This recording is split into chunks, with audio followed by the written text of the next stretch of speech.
자, 두 번째 계명입니다. 두 번째 계명은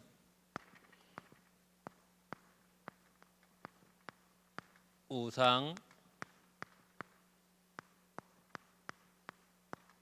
숭배하지 마라. 우상 숭배하지 마라. 우상 만들지 마라. 하늘에도 만들지 말고 땅에도 만들지 말고 물속에도 만들지 마라 라고 말씀하셨는데, 우리가 이 말씀을 받으면 어떻게 생각할 수 있냐?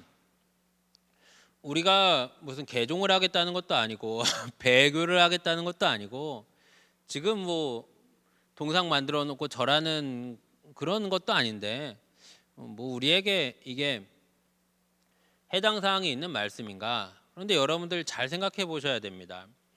십계명은 하나님 백성들에게 하신 말씀입니다. 불신자들에게 하신 말씀이 아니에요. 불신자들에게 하신 말씀이 아닌데, 첫 번째 계명에서 하나님 외에 다른 신 4개 있게 하지 말라고 말씀하셨고, 두 번째 계명에서 우상 만들지 말라는 말씀을 하셨습니다. 이건 뭡니까? 충분히 하나님의 백성들이지만 우상을 만들어서 섬길 그런 가능성을 갖고 있었던 게 하나님의 백성들이었습니다.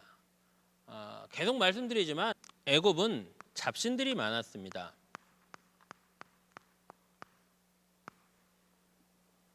그런데 하나님의 백성들이 오랜 세월을 어디서 살았냐면 애굽 안에서 살았습니다.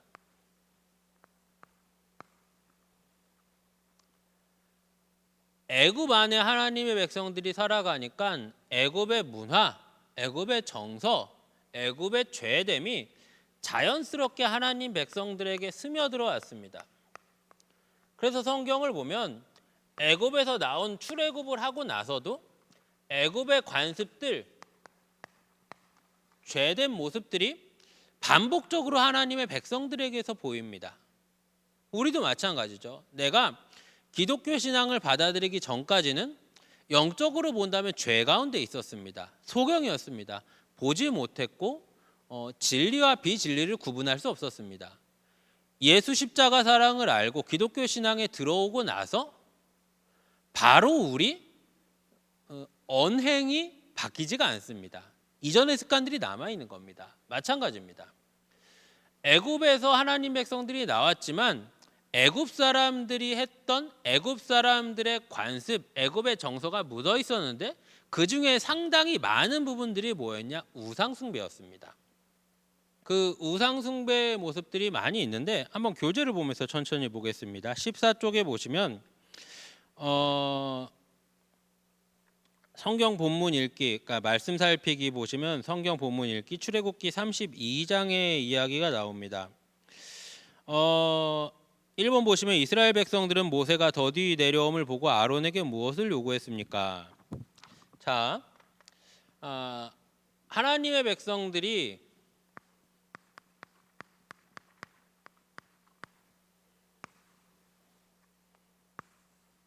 애굽에서 나오게 됩니다.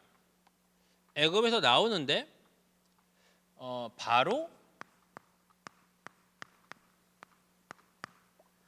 가나안 땅에 들어가는 게 아니라 하나님은 먼저 이들을 시내산 앞에 세우십니다.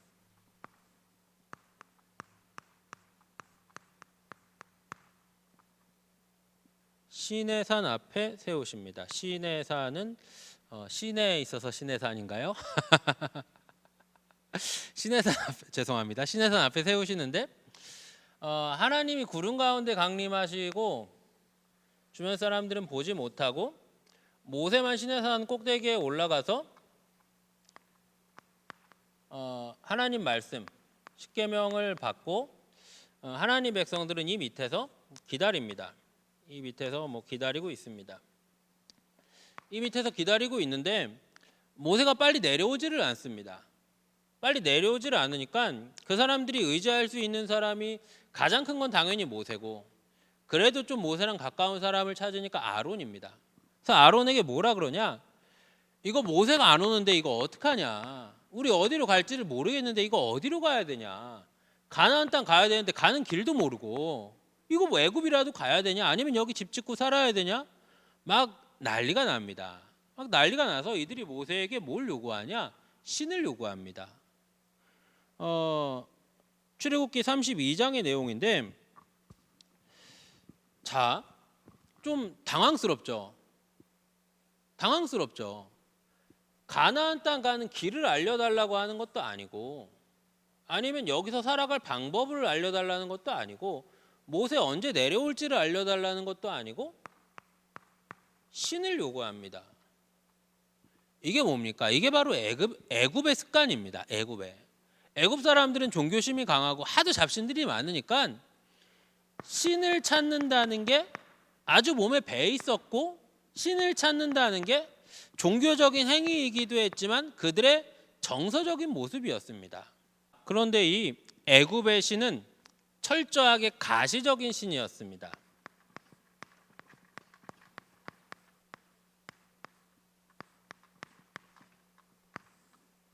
눈에 보여야 돼요.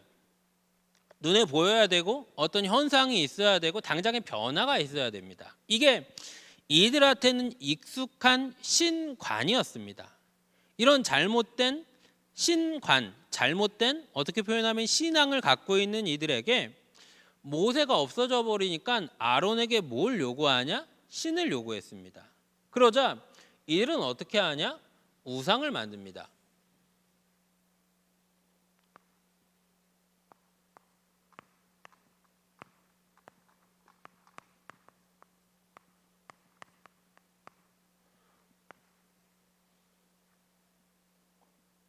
우상을 만듭니다.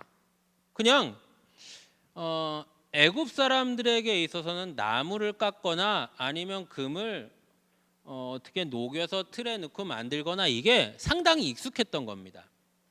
금송아지를 뚝딱 만들어냅니다. 금방 만들어요. 잘 만들어요. 갖고 있는 거 금 귀걸이 뭐 금붙이 걷어서 금방 딱 만들어냅니다. 자, 여기서 중요한 겁니다. 지금 하나님의 백성들이 여기까지 올 때 어떤 일을 겪었습니까? 애굽에서 열 재앙을 받습니다. 애굽의 잡신들을 하나님이 무력하게 하시는 열 재앙을 받습니다. 급기야 홍해가 갈라지는 일을 받습니다. 이렇게 어마어마한 일들을 봤는데 하나님이 애굽에서 건져내 주셨는데 이들이 하나님을 거절하고 하나님을 배신하고 애굽의 신들에게 돌아가나? 아니 어떻게 돌이라는 게 있지. 어떻게 이럴 수가 있나? 이들에게 여호와는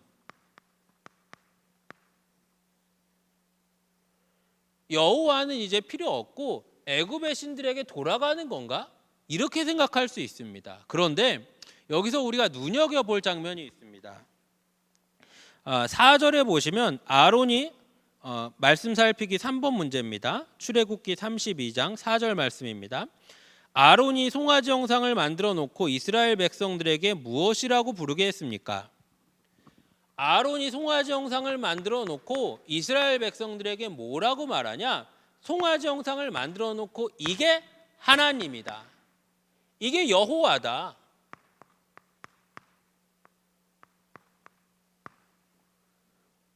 이게 여호와니까, 이 송아지가 여호와니까 모세가 지금 안 오고 있지만 우리가 여호와께 정성을 드리자. 우리가 여호와께 절을 하고 제물을 드려서 우리에게 필요한 것들을 구하자 합니다. 애굽의 신을 다시 찾은 게 아니라 하나님을 섬깁니다. 하나님을 섬기는데 하나님을 어떻게 섬기냐? 애굽의 방법으로 섬깁니다. 애굽의 방법으로 섬겨요. 자, 15쪽에 보시면 4번 문제입니다. 이스라엘 백성들은 송아지 우상 앞에서 어떤 일을 행했습니까? 출애굽기 32장 5절 6절 말씀입니다. 이스라엘 백성들이 하나님을 섬깁니다. 하나님을 섬기는데 하나님을 어떻게 섬기냐? 세상의 방법으로 섬깁니다.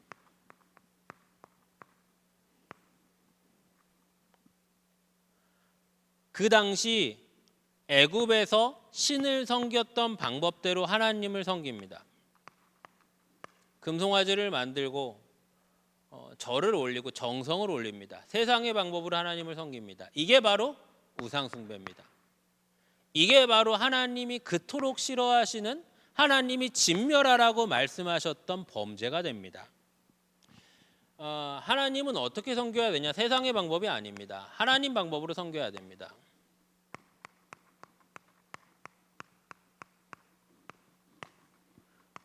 아까도 말씀드렸지만 우리가 하나님 말씀을 지키는데 이 중심은 나에게 있는 게 아니라 하나님께 중심이 있는 겁니다. 하나님께 중심이 있고 하나님의 방법대로 하나님을 섬겨드려야 되는 겁니다. 그래서 우리가 우상 숭배를 생각할 때 나랑 관련 없는 일이 아니라 하나님을 내 마음대로 섬기려고 하는 것, 하나님을 마치 이방의 잡신처럼, 이방의 잡신은 뭡니까? 수단입니다. 잘 들으세요. 하나님을 수단으로 이용하는 겁니다. 수단으로. 이방의 잡신은 뭡니까? 우리식으로 설명한다면 인격이 없는 존재입니다. 그죠? 내가 그 앞에서 절을 올리고 그 앞에서 제물을 올리고 심지어 그 앞에서 사람을 갖다 바칠지라도 수단이 되면 됩니다.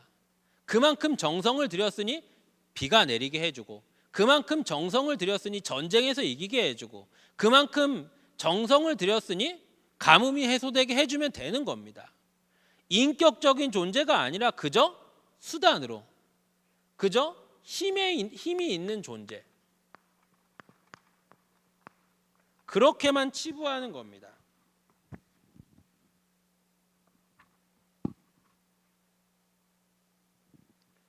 하나님은 어떤 분이시냐? 하나님은 어떤 분이시냐?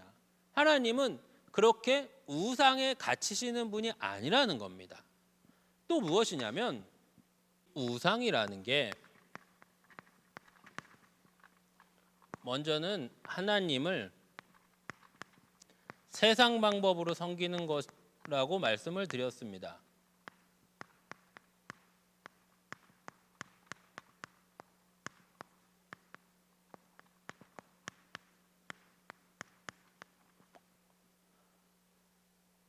그리고 하나님을 수단으로만 여기는 것이라고 말씀을 드렸습니다.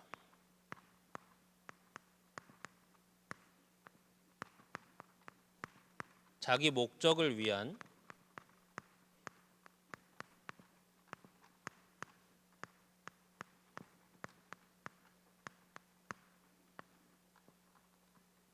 그리고 또 뭡니까? 그리고 또 영이신 하나님을 육체로, 그러니까 창조주를 피조물로 전락시키는 겁니다. 우리가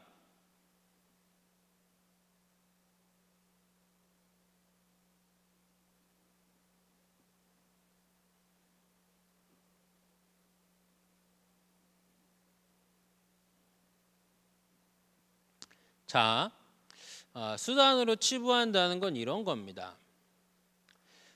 우상이라는 건 아까 말씀드렸듯이 내가 정성을 들이고 절을 올리고 뭔가를 받아내는 존재입니다. 그리고 나서 어떻게 합니까? 그리고 나서 우상은 어디 장롱 밑에 넣어놓으면 됩니다. 그리고 나서 우상은 내가 별로 신경 안 쓰면 됩니다. 그런데 하나님은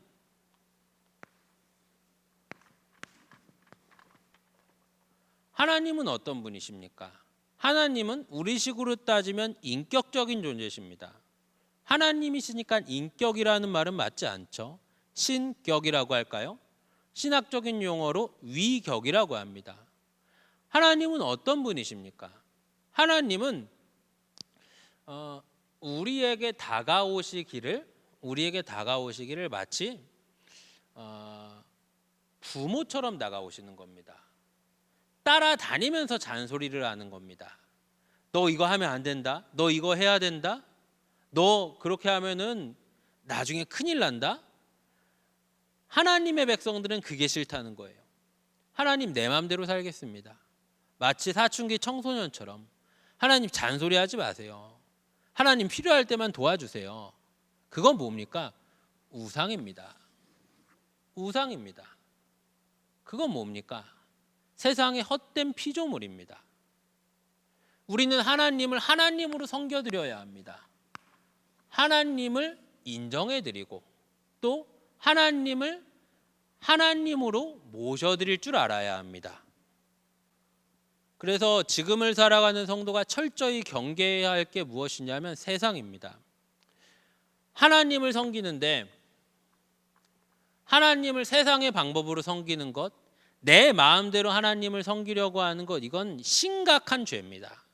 지금을 살아가는 우리가 편리라는 이름으로, 효율이라는 이름으로 가장 많이 놓칠 수 있는 건 뭐냐면 거룩입니다. 거룩은 무엇입니까? 구분됨입니다.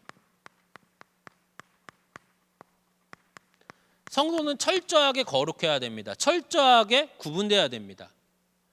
거룩하게 하나님을 섬겨야 하고 거룩하게 하나님을 예배해야 합니다. 거룩하지 못한 예배, 거룩하지 못한 생각, 거룩하지 못한 생활, 거룩하지 못한 모든 언행은 죄가 됩니다. 세상의 방법으로 하나님을 섬기는 것, 내 마음대로 하나님을 섬기는 것, 나 편한 대로 신앙생활하는 것, 우상 숭배입니다. 이해되십니까?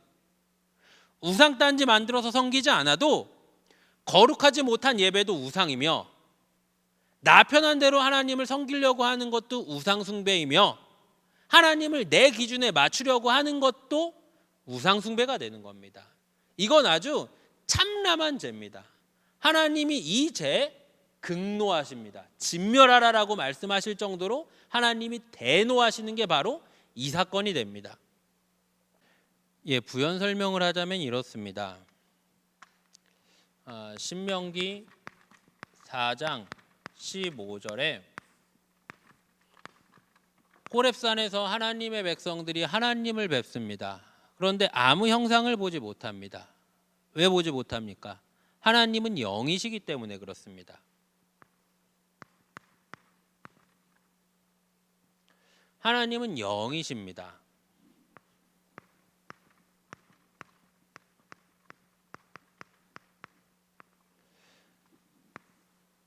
영은 어떤 존재입니까?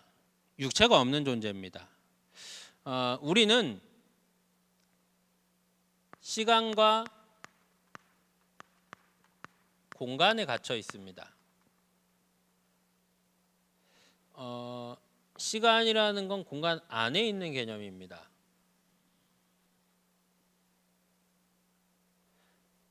그런데 영적인 존재는 시간과 공간의 제약을 받지 않습니다.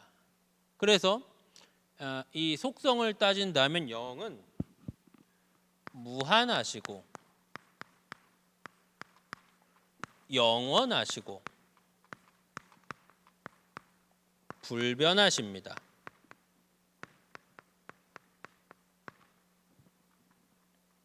육체랑은 다르죠. 자꾸 우리의 생각에 시간과 공간 안에 하나님을 넣으려고 하는 것도 죄가 됩니다.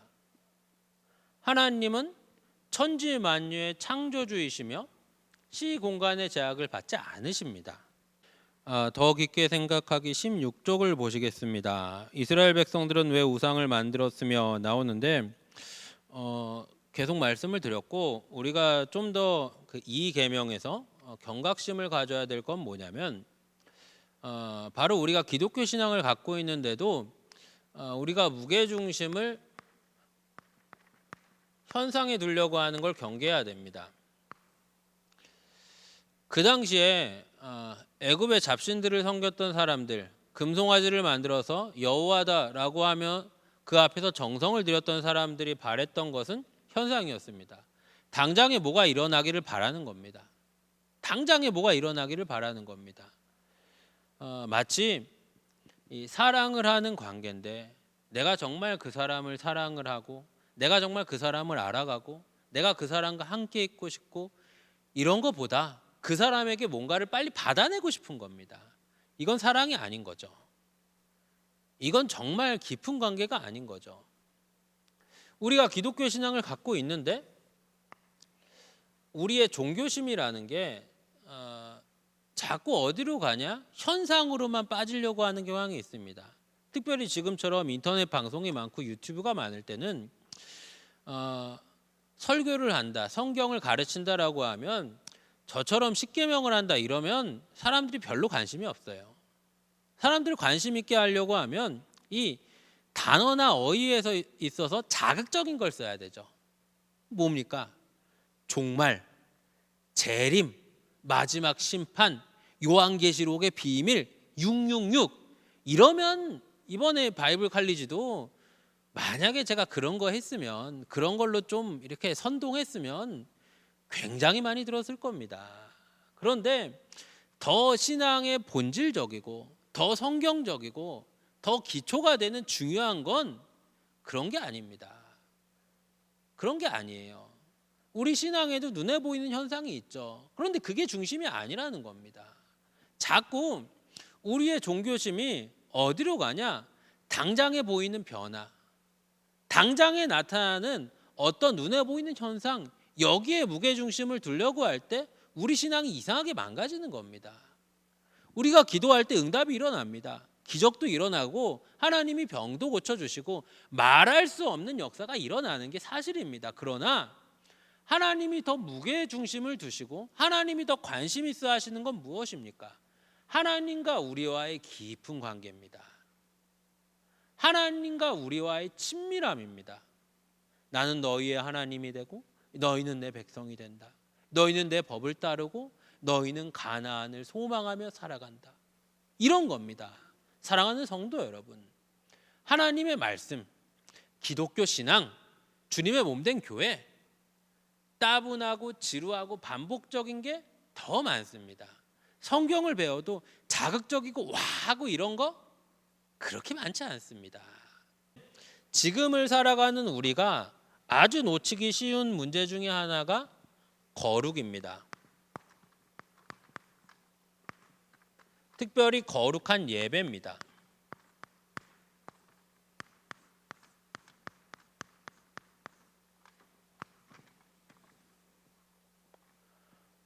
거룩한 예배가 무너지는 것, 내가 하나님을 예배하는데 세상의 방법으로 하나님을 예배하는 것, 이건 우상을 숭배하는 참람한 죄가 됩니다. 혼란한 시대에 내 자신의 거룩한 예배, 내 자신의 거룩한 경건생활 지키셔야 됩니다. 그게 바로 성도의 본분이고 하나님 우리에게 말씀하시려고 하는 신앙의 본질이 됩니다.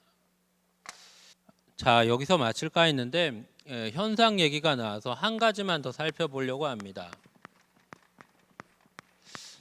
뭐 요즘에는 뭐 그런 분들이 있을까 해서 말씀을 안 드리려고 그랬는데 생각보다 또 요즘에 많다 그래요. 그래서 뭐 말씀을 드리려고 합니다. 우리가 구약 시대 때 이방신들을 섬기는 모습을 보면 쉽게 생각할 때 불상에 가서 절하는 그런 모습을 상상할 수 있습니다. 그렇지 않습니다. 이방신을 섬기는 모습을 지금 우리 시대에 표현하면 가장 가까운 건 무당입니다.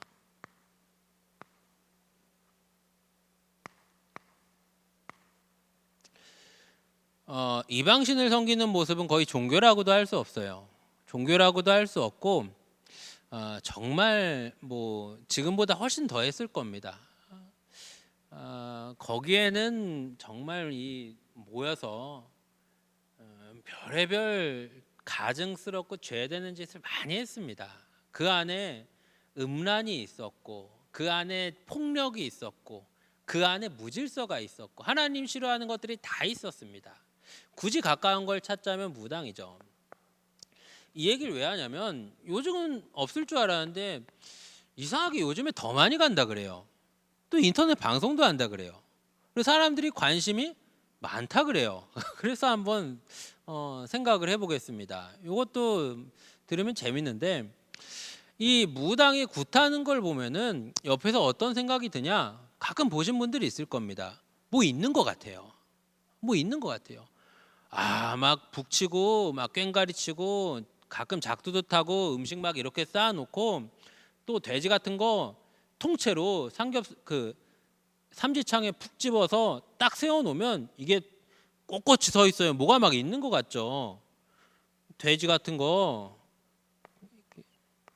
삼지창에 딱 세워놓으면 이게 안 흔들리고 딱 서 있어요. 뭐가 있는 것 같죠. 막 대단해 보이죠. 그런데 여러분들 한번 잘 생각해 보세요. 우리가 여러 무당들이 있지만 또 요쪽 동네 저기 좀 넘어가서 연희동 이런 데 많은데 무당에는 세 종류가 있습니다. 제일 센 무당이 강신무입니다.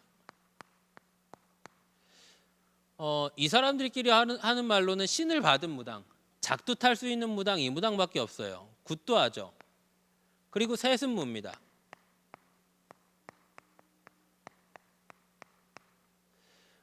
말 그대로 엄마가 무당인데 옆에서 보고 배운 거죠. 작두 못 타요. 굿은 가끔 하는 경우 있는데 잘 안 합니다. 그리고 마지막은 뭐냐? 학습무입니다.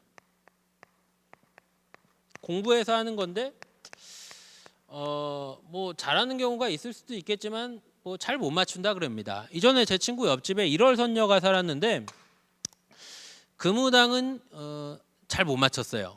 그래서 좀 장사를 하시다가 딴 데로 갔습니다. 이 얘기를 왜 하냐?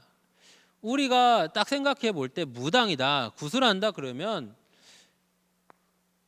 이 돈을 버는 액수가 상당합니다. 굿 한 번 한다 기천만 원이 우스워요. 억씩도 갖다 내요. 또 무당 찾아가면은 부적 써주고 이러는 액수가 대단합니다. 그런데 이 제가 어릴 때 살던 그 인천의 무슨 동에 이런 분들이 몇 있었어요. 그리고 친구들 중에 엄마가 무당인 애도 있었어요. 몇 있었어요. 근데 이런 가정들을 보면 멀쩡한 집이 없어요. 아니 돈을 그렇게 많이 버는데 여러분들 잘 생각해 보세요. 내가 무당 일을 해서 아니면 구슬해서 그 가정의 문제가 해결됐다 이런 집이 있습니까? 없어요. 무당 일해서 돈 많이 모아서 건물 사고 좋은 아파트 사서 편안하게 산다 이런 사람이 있습니까? 없어요. 무당의 도움 받아서 우리 집이 평화를 되찾았다 이런 사람이 있습니까? 없습니다. 무당 일을 하는 사람들, 무당과 가까운 사람들, 툭하면 굿하고 무당 찾아가는 사람들 다 하나같이 똑같습니다. 다 하나같이 똑같아요. 가정에 불화가 있어요.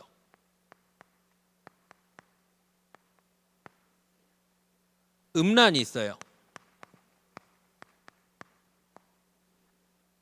가난이 있어요. 병이 있어요.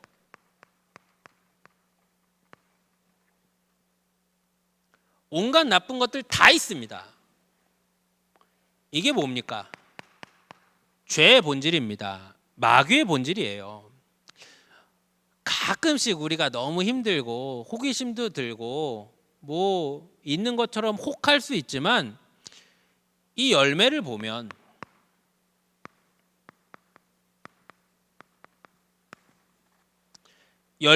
나무를 안다고 바른 게 없습니다. 아름다운 열매가 없습니다. 아무리 굿을 많이 해도 아무리 정성을 많이 들여도 가난에서 나올 수 없고 병에서 해결될 수 없고 그저 그 가정은 불화가 계속되고 음란한 모습들은 더 많이 일어납니다. 이게 바로 죄의 본질이고 우상 숭배의 본질입니다. 사랑하는 여러분, 현상에 빠지지 마세요. 현상에 무게를 두지 마세요. 하나님이 우리의 유일신이시며 하나님이 우리에게 풍성히 주십니다. 우리는 부족함이 없고 하나님으로 충분합니다. 세상을 따라가려고 하는 것, 세상에 현혹되려고 하는 것, 세상의 것이 부러워 보이는 것 헛된 겁니다. 아무 소용없는 겁니다. 정말 혼란한 때를 살아가는데, 어려운 때를 살아가는데 우리 마음에, 우리 생각에 언제나 명심해야 할 것은 무엇입니까? 거룩입니다. 십계명의 정신, 하나님 한 분만으로 충분하다.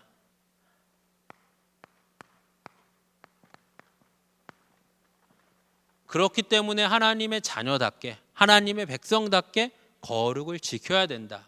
이게 바로 핵심이 되는 겁니다. 이번 강의 과제입니다. 거룩한 예배를 위해 내가 노력해야 할 점은 무엇인가? 이 답변을 누리맘님께 해주시면 되겠습니다. 기도하고 마치겠습니다. 하나님 한 분만으로 충분합니다. 하나님 한 분만으로 부족함이 없습니다. 다른 것을 부러워하지 않고 하나님 안에서 참된 복락을 누리며 살아가게 해주시고 혼란한 때 거룩한 예배를 지키며 하나님을 기쁘시게 해드리는 우리가 되게 하여 주시옵소서. 사랑하는 성도들 말씀을 배우는 중에 다가와 주셔서 힘을 주시고 가정마다 기도의 제목마다 우리 하나님의 놀라우신 은혜를 공급하여 주시옵소서. 감사하오며 예수님 이름으로 기도하옵나이다. 아멘.